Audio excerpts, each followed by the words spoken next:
Kaleidoscope, a weekly public affairs program brought to you in partnership with the Urban League of Greater Cleveland, Kaleidoscope Magazine, and News Channel 5. Good morning, everyone, and welcome to the broadcast today. Minority Business Solutions assists businesses with diversity programs, referral, and compliance services. The president and the CEO, Arlene Anderson, is here and will share more about her company. Then later on, we will hear from Marcia McAbee of the Southern Christian Leadership Conference, Cleveland, Ohio chapter. She'll bring us up to date on the relief fund to assist tornado victims in other parts of the country. And later in the broadcast after that, we will hear from Dante Gresham and John Boykin III of the NAACP Youth Council. Good morning. This is Kaleidoscope. I'm Leon Bibb. So we begin. Beginning with Arlene Anderson, who's the president and CEO of Minority Business Solutions. Arlene Anderson, good to have you here. Thank you. Thank you for having me. Okay, our pleasure. What is Minority Business Solutions? Minority Business Solutions is a diversity consulting firm, and we assist minority and small companies with opportunities. So that's our main mission. You mean you kind of connect people, small businesses, with those who want to do business with these businesses? Is that correct? We have clients such as University Hospitals, the Cleveland Medical Mark, and the casino, and they have diversity goals that they would like to ensure that they obtain in the end of their projects, and so we work very hard to make sure that they do that. I know the casino, although the casino, Horseshoe Casino, slated for downtown Cleveland, is not online yet, but they are getting online, getting ready for employees, correct? And we're working really hard with the Rock Gaming Company to ensure that minorities and small business have an opportunity on that project. Okay, give me an idea of how you would get the two organizations together, the casino and minority businesses, or university hospitals and businesses. Sure, we do it in a number of ways. We do it, one, through networking opportunities or outreach events that we host throughout the city. We also, Minority Business Solution also has a referral system or service that we provide. So when we identify minority and small companies that are capable and qualified to do the work, we connect them and make sure that they are aware of those opportunities and get the opportunity to bid on them. Okay, so a lot of companies are out there, they're probably saying, hey, that sounds like something that I need to do. But what must those companies that want to do business through the Minority Business Solutions, what must they bring to the table? Those companies need to register with us. So we have a questionnaire, and we ask them very similar questions such as their financials, their capacity, their capabilities, and we house that information in our office, and as people on an as-needed basis, they will call and ask us, you know, do you have a qualified contractor such as a plumber that's able to do work on our job, and we go through our database and we identify people for them. How long have you been doing this? We've been doing it since 2007, although I've been in the area for a while advocating for minority contractors. But What brings you to this now? Where do your satisfactions come? What satisfies you when you can connect the two organizations? Really, it's really interesting for you to ask me that question, because for a long time, how did I get into this area? How did I get into this field? And really, it was important for me to be able to help people provide, take care of their family, provide income so that they can take care of their family and for our community. There's a huge disparity out there, and I think that it was time to try to identify, organize a systematic way to address that disparity. And there's a lot of pride you have found in these accomplishments. Yes.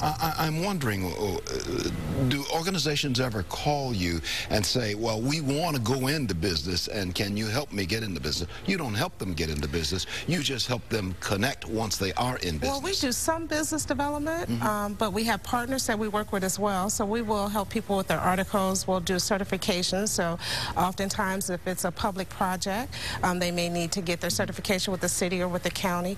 We can assist with that for free.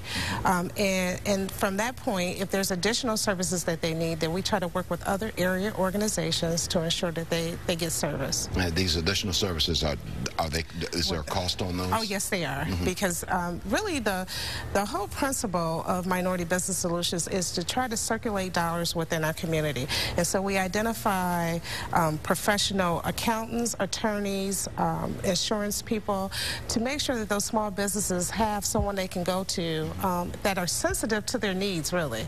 And they work with them, and hopefully will build their business. Why don't we put a telephone number on the screen where people can call and get more information, and a website number as well, 216-283-0707, as you see at the bottom of the screen. Or you can go to Minority Biz, and that's biz with a Z, minoritybiz.org, and get more information on everything we've been talking about.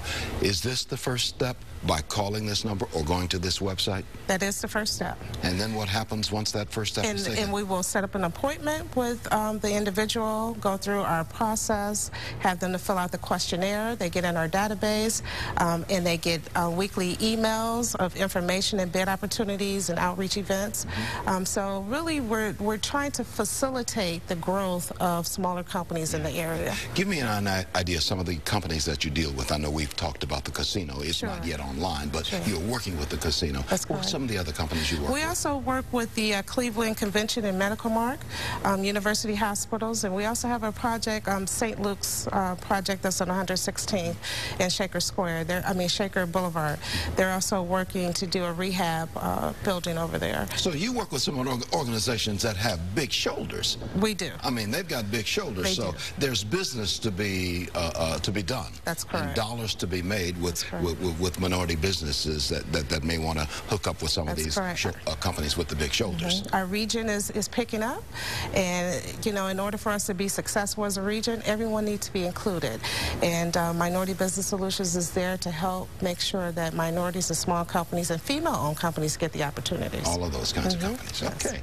Arlene Anderson is the president and the CEO of Minority Business Solutions, and you may contact Arlene and the members of her staff at 216-283-0707, or you may go to Minority Biz, at B-I-Z on the bottom, minoritybiz.org, and you can get more information on everything we've been talking about. Right, Arlene? Yes. Miss Anderson, it's been good to have you on the broadcast. Thank you very much, Mr. It is our pleasure. Our pleasure indeed. I'm going to take a break. We call ourselves Kaleidoscope. We'll be right back with more about raising money to help victims of the recent tornado in Alabama. Back shortly.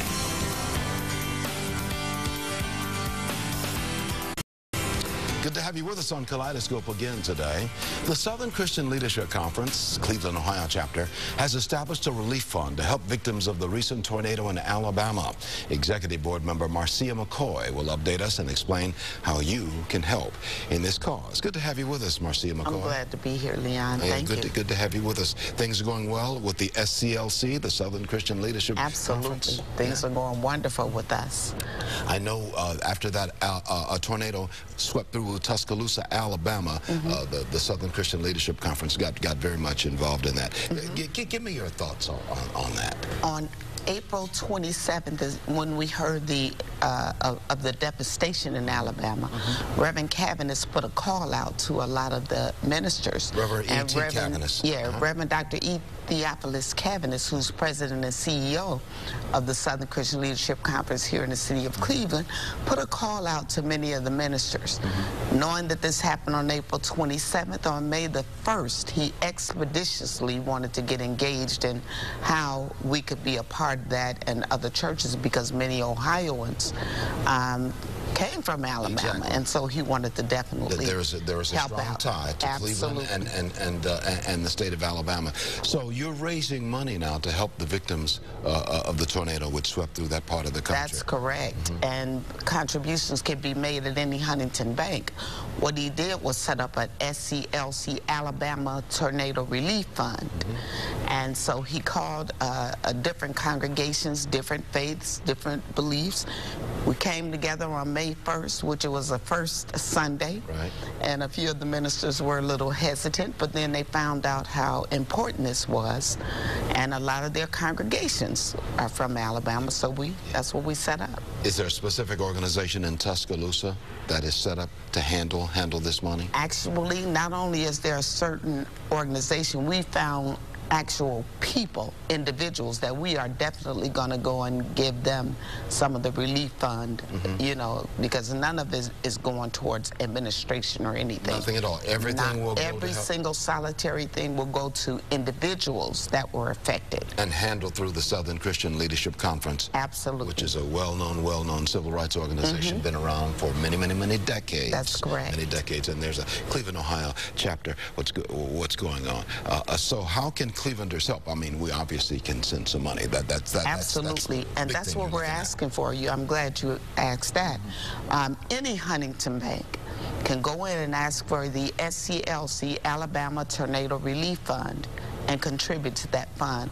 Again, that's the SCLC Alabama Tornado Relief Fund at any Huntington Bank across the United States of America, anywhere. You can give to this fund. Yeah, this tornado which struck Tuscaloosa, we've had tornadoes strike throughout the country, and many organizations are doing what they can. But this tornado which struck Tuscaloosa devastated a huge part of that well-known Alabama community because the SCLC was so much involved in the civil rights movement. That's correct. In Tuscaloosa and around Tuscaloosa. And its environs, that's right, that's correct. It touched a heartstring, didn't it? It touched the hearts of the SCLC. Absolutely. Speak to that a little.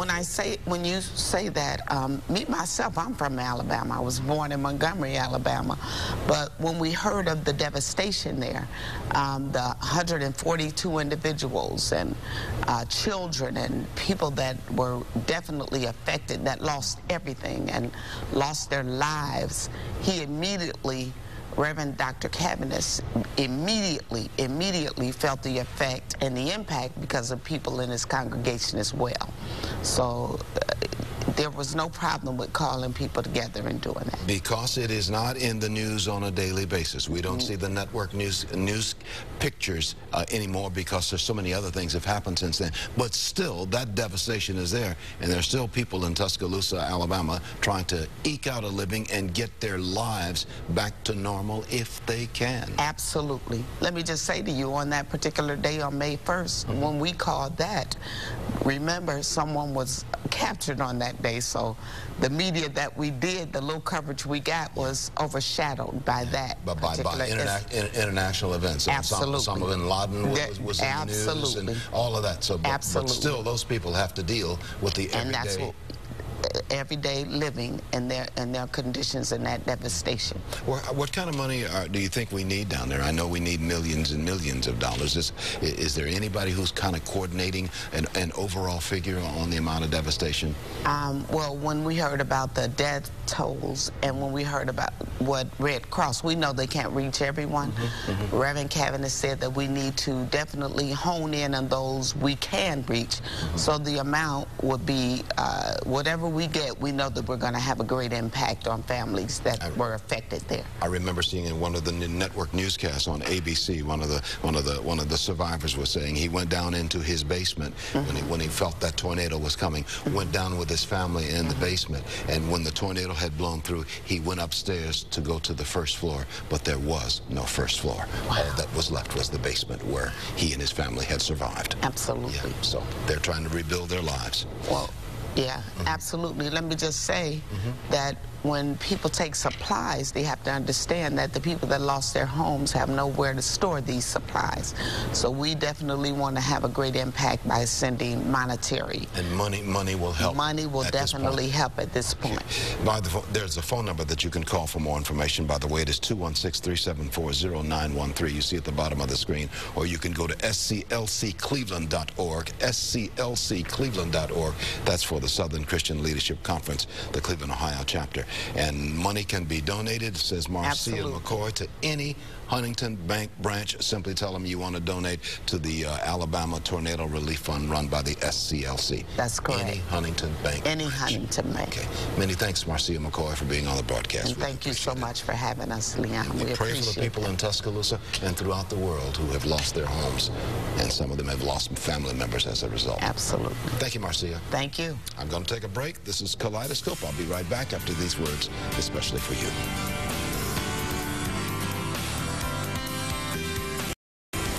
You're in touch with Kaleidoscope.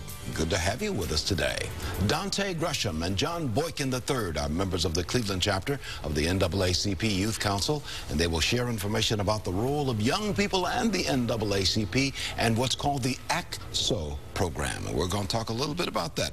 Dante Gresham, sitting next to me, is president of the Cleveland NAACP Youth Council, and sitting on the far end there, John Boykin III. He's a finalist with the NAACP ACSO program. We're going to talk a little bit about that. Good to have you both here. What's the mission of the NAACP Youth Council, Dante? The mission of the NAACP Youth Council is to fight for justice for youth all around the world, and also to show that the youth is very involved in the community, and to just be around just to fight for the youth all over the world and in the United States. And certainly youth can make a big difference. Yes. Many movements begin with youth all over the world. It is the young people who often take a leadership role. Well, good to have you here with us. And also John Boykin III, you're a finalist in the NAACP ACSO program. What's ACSO, ACT-SO program? Well, that stands for the Academic, Cultural, Technological, and Science Olympics. It is the Olympics of the mind that entails with not only science projects, but also with entrepreneurship, dance, oratory, and many other fields. You're wearing a couple of medals around your neck. Tell me what these medals represent. These are actually from the past 2 years of the ACSO competition. The first one was in New York City, and the next one was actually in Kansas City, Missouri, and I'm a two-time gold medalist. Yeah, and you're going to be a finalist in this competition, which is coming up, Yes, the sir. Earth and Space Science Competition. I wanted to tell me about what it is that you've done, that you're competing with. What did you uncover or find or do regarding science? What I did was deals with recycled rubber and concrete. I found an alternative way to reduce landfill waste and greenhouse gas effect by actually adding rubber materials into concrete. Now, as I did this, I was actually able to reduce landfill waste that we have, so that rubber tires aren't burned up, releasing toxic fumes that could actually kill a person. So now we're using it for more environmentally friendly purposes, and we'll have more resistant concrete for the future. And maybe we'll see a lot of your concrete on the roads out there, wouldn't they? Oh, yes, sir. Hopefully within the next year. We could avoid some of those chuck holes. It'll be a stronger concrete. Yes, sir. Well, let's hope so. That's the goal. You're impressed with these kinds of things. Yes. What are some of the things that are impressing you now about working with the NAACP Youth Council? The different issues that we work with, like we tackle issues wrapped around criminal justice, on voter education, voter empowerment, and education, and the different issues is what keeps me motivated and in the NAACP. A lot of people wonder where our young people are going, but a lot of our young people are doing the right thing. You two gentlemen are prime examples. What's your age, Dante? I'm 18. 18? Yes. Yeah. And what do you plan on doing? Well, I attend Martin Luther King Junior High School, and my career aspirations is to enter politics, become a U.S. Senator, and run for President of the United States. Is that right? You might be the U.S. Senator from Ohio? Yes. Well, if you stay in this state? Yeah. And then the President? Well, yes. You've got some role models out there that you're looking at. Yes, I do. But you want to go into politics, huh? Yes. Yeah, you sound like you've got that politician smile. Good to have you talking about that. And what do you want to do, John? How old are you, John? I'm 17. I attend St. Peter Chanel High School, and I would like to aspire to actually be an engineer, hopefully a civil engineer at NASA Glenn Research Center. I've got a lot of good friends at NASA Glenn. I had dinner with a couple of them, 3 of them, just last night. Oh, I'm actually working there this summer, so I might know them. Well, you probably know them. They're all some of the people who are very much involved with NASA Glenn. Yeah. Okay. And you would like to be an engineer? Yes, sir. I would like to. Has the NAACP inspired you to do the kinds of things that you're doing? Well, definitely. I actually found out through a supervisor at my school, Miss Holly Brown, and when she explained to me what ACSO was, I just wanted to join right away with my project, since I knew that this is not only an opportunity for me to actually see how my project is, but also see what else is going on in the world and what other projects are going on, and see how much people have actually worked at what they do and how much passion they have for it. So it's actually inspired me to have more passion for what I do. Yeah, and ACSO means Academic, Cultural, Technological, and Scientific Olympics. Yes, sir. Olympics of the mind and of the abilities to do things. Yeah, so we're very much impressed with you. So how are things looking for you? I mean, when you two get together, what do you talk about? What do the youth talk about with the NAACP, working with the Youth Council? Usually we talk about the different issues and the next steps that we'll take to tackle the different issues that we face today in the 21st century. You know, you may be inspiring other young people out there who may be a little bit younger than you, maybe your same age, 18 and 17. How does that make you feel to know that you may be inspiring them? It makes me feel good because I know that just because I'm young, I can still make a change in the world and inspire other youth to do what I'm doing. And what is the message you want to leave us with, John Boykin III? Is that basically you can do anything that you like to do if you really put your mind to it. If you have inspiration, which actually helps even more, then you can do whatever it is that you actually want to aspire to do. Even though there may be obstacles in your way, the hard part is actually to overcome those obstacles and see just how much stronger you've gotten. So don't let anything stop you and just go after whatever you like to do and be strong with it. Well said, and amen to that. What a way to end this broadcast, or in this section at least. Gentlemen, I appreciate you being on the broadcast. We've been talking to Dante Gresham, who's president of the NAACP Youth Council, and John Boykin III, who's a finalist with the NAACP AXO program. Good to have you with us, and congratulations to both of you. Well, thank you, You're both very impressive young men. I feel better. You've inspired me. I'll take a break. We'll be right back. Marcia McAbee of the Urban League after this. Here now is a good friend, Marcia McAbee of the Urban League of Greater Cleveland, which is partnered with this broadcast Kaleidoscope. Hey, Marcia. Hey, Leon. How are you today? Okay. Good, good. You know, we always have a great broadcast, but I was particularly inspired today by our young people that were on the broadcast. Yeah. They did such a stellar job representing our friends and colleagues from the NAACP. But, you know, one of the things that I really want to leave our viewers with is it is so important for us to really look at the importance of the science, technology, and math and engineering. You know, when our ancestors came from the south to the north and migrated, many of them didn't know how to read, how to write, all of that. And they encouraged us to go to school, and they encouraged us to do things that they didn't know how to do.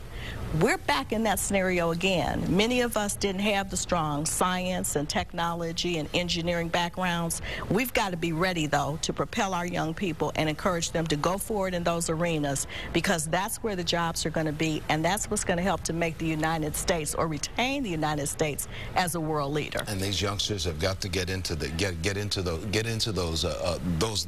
realms of study, those areas of study. Certainly, if they have a penchant for that kind of thing. Absolutely. And as moms and dads, we can't stand back and let them say, oh, it's too hard, and, you know, I don't want to study, let me take the easy classes. We got to push them forward and say, you can do it. And even when we read it and support them, if we don't know it, we got to pretend we do. We have to pretend like we our do. grandparents did. And we do have to push them into the hard classes, because it's the hard things where you learn. Exactly. Nobody learned anything on the easy side. Absolutely. You learn on the hard side. You sure do. You sure do. And Absolutely. Lord knows it's been and Lord knows we know that. Indeed, indeed. Good to have you on the broadcast, Marcia McAbee. Thank you. That's going to do it for us. So long from Kaleidoscope. Kaleidoscope, a weekly public affairs program brought to you in partnership with the Urban League of Greater Cleveland, Kaleidoscope Magazine, and News Channel 5.